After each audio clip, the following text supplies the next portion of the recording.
আসসালামু আলাইকুম। বাংলাদেশের সবচেয়ে বড় বিটল পোকার খামারে আপনাকে স্বাগতম। বিটল পোকা চাষ করা একেবারেই সহজ।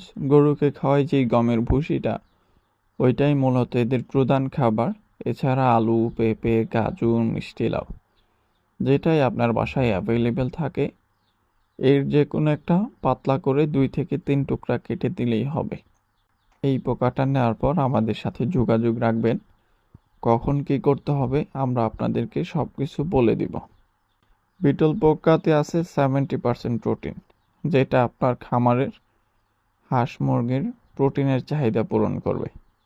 এই পোকাটা খাওয়ানোর ফলে হাঁস মুরগির গ্রোথ দ্রুত বাড়ে, ডিমের প্রোডাকশন বৃদ্ধি পায়, রোগ প্রতিরোধ ক্ষমতা বাড়ে। বিটল পোকা চাষে কোনো প্রকার দুর্গন্ধ নেই। অল্প জায়গায় স্বল্প খরচে দুর্গন্ধহীনভাবে এই পোকাটা চাষ করা যায়। বিটল পোকা নিতে বা এই বিষয়ে বিস্তারিত জানতে এখনই স্ক্রিনে দেওয়া নাম্বারে যোগাযোগ করুন।